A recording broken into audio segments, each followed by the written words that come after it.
పూర్తిదేవి, అంతులేని బంగారము ధాన్యము ఉన్న ఆవిడ. ఈ భూమి ఆవిడ కడుపులోంచి వచ్చినదే. ఈ బ్రహ్మాండం ఆవిర్భవించినప్పుడు ఈ దేవి కడుపులోంచే 16 కోట్ల మంది దేవతలు వచ్చారు. అందరికంటే తన మొదటి సంతానాన్ని దేవి ఎక్కువగా ప్రేమించింది.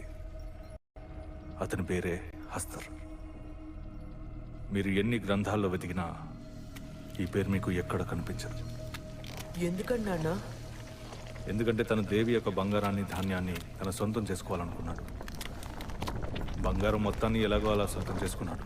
ఈ ధాన్యాన్ని స్వాధీనం చేసుకోవాలనుకున్నప్పుడు మిగతా దేవతలు అందరూ కలిసి తన మీద దాడి చేశారు. కొంచెం కొంచెంగా తన ఈ బ్రహ్మాండంలో కలిసిపోవడం మొదలుపెట్టాడు. తన అంతమయ్యి ఈ బ్రహ్మాండంలో పూర్తిగా కలిసిపోవడానికి ముందే ఆ దేవి తనని కాపాడింది. తనని కాపాడే ముందు ఒక నిబంధన విధించింది. ఇకపై హస్తర్ని ఎవరు కొలవరు, అందరూ తన పేరుని మర్చిపోతారని చెప్పింది.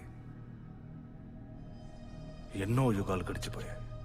హస్తర్ ఆ దేవి కడుపులోనే నిద్రపోతున్నాడు. అలాంటప్పుడు మన పూర్వీకులకు వాడు గుర్తొచ్చాడు. హస్తర్ పేరు మీద ఒక గుడిని నిర్మించారు. ఆనాడు నుంచి దేవతల ఆగ్రహ వర్షం తుంబాడు మీద కురుస్తూనే ఉంది.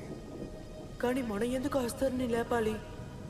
ఎందుకంటే హస్తర్ శాపం మనందరికీ తగులుతుంది కాబట్టి. అర్థం కాలేదు. నువ్వు లోపలికి వెళ్ళాక అంతా నీకు అర్థమవుతుంది. లోపలికంటే ఎక్కడికి?